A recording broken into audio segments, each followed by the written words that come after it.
በፖሊስና በማህበረሰቡ መካከል ለሚፈጠር ተግባቦትና የሥራ ትብብር መጠናከር መሰረት የሆነው የማህበረሰብ አቀፍ ፖሊስ አገልግሎት አሰራር የወንጀል ችግሮችን እየቀነሰ የሰላምና ጸጥታ ተግባራትን የሚከውን የህዝብ ተሳትፎን እያሳደገ ይገኛል።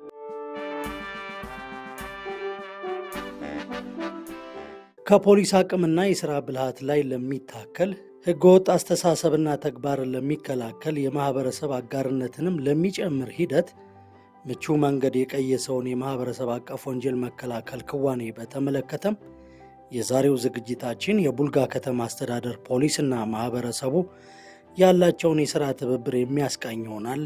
አብራችሁን ቆዩ።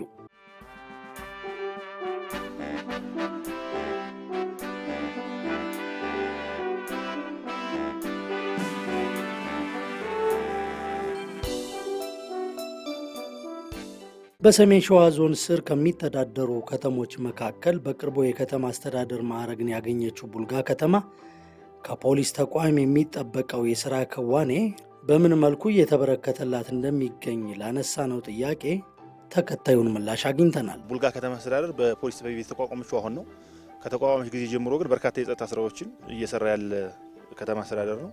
ከዚህ አንጻር አንዱ የፖሊስ ኮሚቴ ፖሊሲንግ አደረጃጀት ሪፎርሙ ካመጣው ለውጥ የብሎክ አደረጃጀት ነውና ህዝቡ ለጸጥታው ስራ አጋዥ ሳይሆን ባለቤት ሆኖ እንዲሰራ ክልላችን ዋና ጠቅላይ መምሪያ ሪፎርም ባመጣው መሰረት በዛ ልክ እኛ ህዝባችን በየከተማ አስተዳደሩ በየቀበሌያችን ያለ ቀበሌ ፖሊስ ኦፊሰር እየመዘገበ በየጎጡ እየሄደ እያደራጀ ያለበት ሁኔታዎች አሉ። አደራጅቶም ወደ ስራ እንዲገቡ የተደረገበት ሁኔታዎች አሉ። ይሄ ሲባል ምንድነው እንግዲህ ብሎክ ሲሰራ በጣም አድካሚ ነው። በነገራችን ላይ የሚሆነው መጀመሪያ ምንድነው በየጎጡ እየተሄደ ከትልቅ እስከ ትንሽ ድረስ ይመዘገባል። ከዛ በኋላ ለጥበቃ ማን ይወጣል ማን አይወጣም የሚለው ይለያል። ከዛ በኋላ ነው ወደ ጥበቃ የሚወጣውና ቡልጋ ከተማ አስተዳደር ይህንን በዚህ ወቅት በዚህ ፈታኝ ወቅት ህዝባችን ከጎናችን አሰልፈን ለጸጥታ ስራው አጋዥ ሳይሆን ባለቤት እንዲሆን ያደረግንበት ሁኔታዎች አሉ ማለት ነው። የ55 የብሎክ አደረጃጀት የሚባለውን አደረጃጀት ስናደራጅ ማኑዋል አለው። በማኑዋሉ መሰረት ስናደራጅ መጀመሪያ ቤት ለቤት ነው የመዘገብ ነው ማህበረሰቡን ማለት ነው። ቤት ለቤት ከመዘገብን በኋላ ቁጥሩን ካወቅን በኋላ ከዛ በኋላ በእድሜ ነው የለየ ነው። በእድሜያቸው ከለየናቸው ውስጥ አውጥተን ኮሚቴ መርጠን በኮሚቴ ነው እያሰራን ያለ ነው።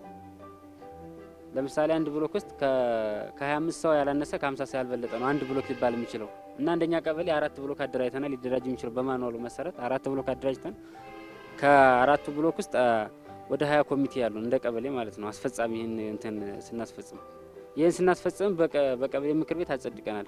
ወንጀልን ለመከላከል አልሞ የሚሰራ ፖሊስ የሚፈጥረውን አደረጃጀት ተቀብሎ ቀጣዩን ኃላፊነት ለመወጣት የተቻለበት የህዝብ ትብብርም በተለያዩ ቀበሌዎች ተፈጥሯል። የከተማችን የጸጥታ ሁኔታ ስናይ እንደ ቀበሌ 02 7 የብሎክ አደረጃጀቶች አሉን። በነዛ በብሎክ አደረጃጀቶች ተጠቅመን ከቀበሌያችን ፖሊስ ኦፊሰር አለ። ሌሎችም የከተማችን የጸጥታ ኃይሎች ጋር በመቀናጀት በተለይ ከምሽቱ 2 ሰዓት እስከ 6 ሰዓት ያለውን ጊዜ የብሎኩ ነዋሪዎች በተራ ወጥተው ሮንድ በመጠበቅ ከ6 ሰዓት በኋላ ያለውን ደግሞ የጸጥታ መዋቅሩ ተረኛ ሮንዶች ተረክበው የአካባቢውን ጸጥታ በማስከበር በኩል የተሻለ ውጤታማ የሆነ ስራ እየሰራን ያለ። በአደረጃጀት ወደ 7 በብሎክ 7 አለን። ያው ዞሮ እስከ 5 ሰዓት 6 ሰዓት ድረስ እኔንም ጨምሮ ማለት ነው። ሁሉም ሴትም ወንድም አይልም። ሁሉም በተለያየ አካሄድ ሰላሙን ይጠብቃል። የሰላሙ ምስጢር ምንድነው?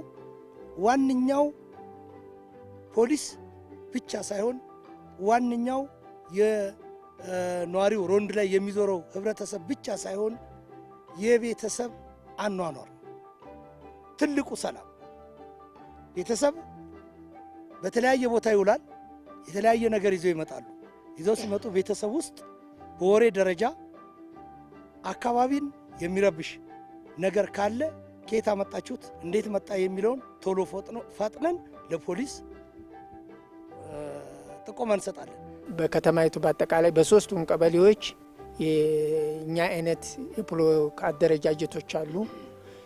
የቀበሌ ኦፊሰሮች ማህበረሰቡን አስተባብረው በየቀበሌው ብሎክ አደረጃጀትን በማጠናከር ከዛም አልፎ የፒስ ሴንተር የሚባል ቢሮ ጽህፈት ቤት ሁሉ ማታ ተረኛ የሚረካከቡበትን ሴንተር በመስራት በአካባቢው ማህበረሰብ በመስራት የተሻለ ስራ እየሰራን ያለንበት ሁኔታ ነው ያለው። ብሎክ ሲደራጅ እንደ ቡልጋ ከተማ አስተዳደር በ18 ብሎክ አደራጅተናል ማለት በ18 ብሎክ ስናደራጅ በእያንዳንዱ ብሎክ የብሎክ መጠሪያ ስያሜ ሴንተር በማዘጋጀት ታፔላ በማዘጋጀት የብሎክ መሪውን በማዘጋጀት ሳይንሱን በጠበቀ መልኩ መሰረት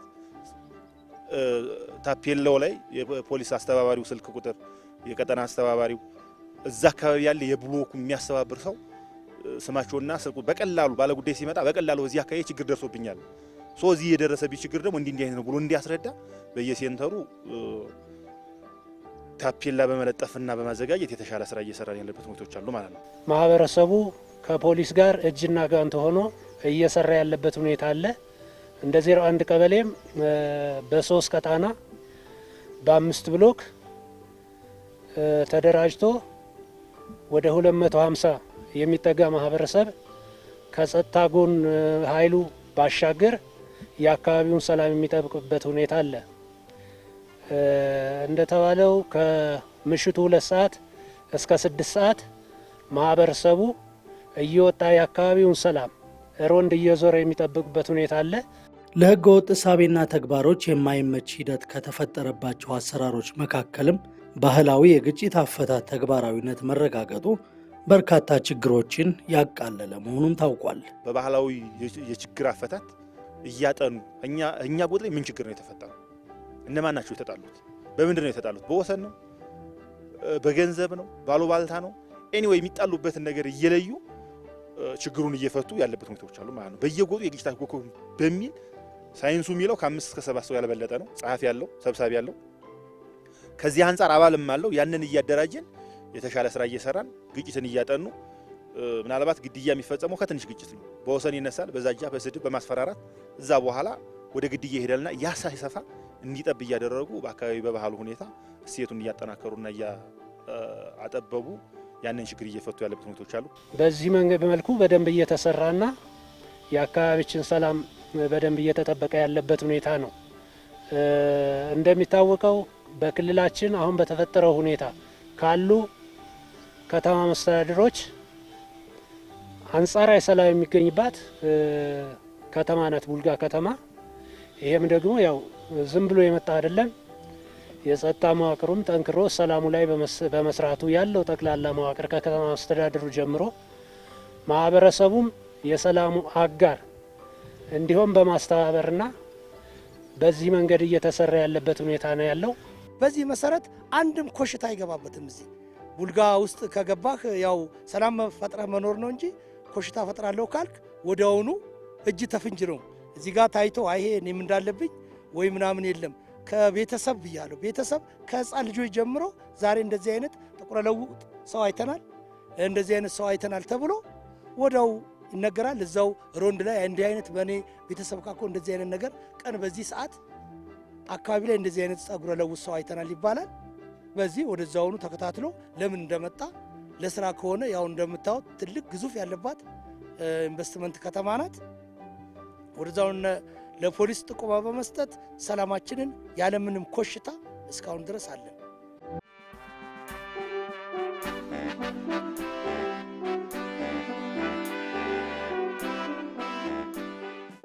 ከ150 በላይ የኢንዱስትሪ መንደር አለ። እዚህ ከ150 በላይ ባለሀብቶች አሉ።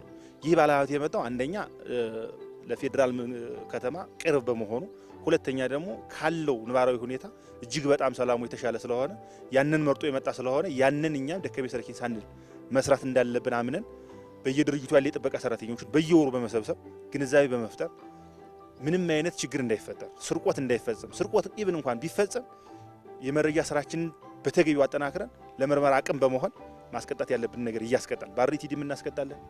በማጣራትም በጊዜ ቀጠሮም እንትን እያለን የተሻለ ስራ እየሰራን ያለንበት ሁኔታዎች እንዳሉ እንዲያዝ እንፈልጋለን ማለት ነው። ቡልጋ ከተማ አስተዳደር የኢንዱስትሪ መንደር ብቻ ሳትሆን የሰላም መንደርም ነች። የሰላም መንደር የሚያስብላት ደግሞ በከተማችን ውስጥ አስቸጋሪ በነበረበት ባለፈው 3 ዓመታት ውስጥ እኛ ጋር ምንም ችግር አልነበረም። ይህ የማህበረሰቡ የጸጥታ መዋቅሩ የአመራሩ ውጤት ነው። ይሄ እኛ ከተማ ውስጥ በተለይ የሽምግልና እሴት የሚተገበርባት ከተማ ነች። በተለይ ደግሞ አሁን የክልሉ ፖሊስ ሪፎርም ማሻሻያ ካደረገ በኋላ የተሻለ ብሎክ አደረጃጀቱ ከዛ ወዲህ የመጣ ነው። ይህ ደግሞ ለሰላማችን ትልቅ አስተዋጽኦ አድርጓል።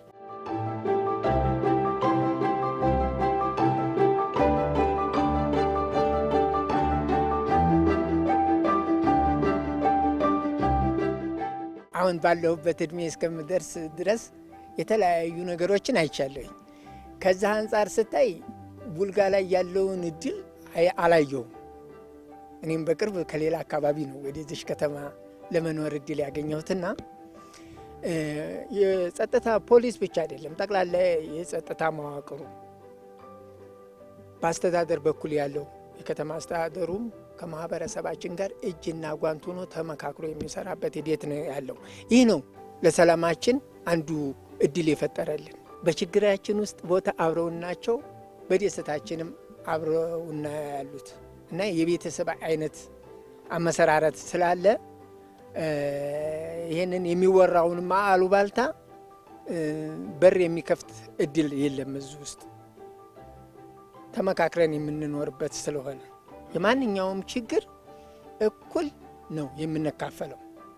በማህበረሰቡና በፖሊስ መካከል ባለው መስተጋብር ምክንያት የተገኘውን ሰላም በቡልጋ ከተማ ውሎና ዳር ውስጥ የማስቀጠል ኃላፊነት ያለባቸው አካላት ሁሉ የሚጠበቅባቸውን ድርሻ በመወጣት በኩል ያላቸውን ዝግጁነት አረጋግጠዋል። ወደፊትም ቢሆን ይህንን ያስጀመርነውን የሰላም እንትን በዚሁ የምናስቀጥልበት ሁኔታ እንዲኖር እመኛለሁ።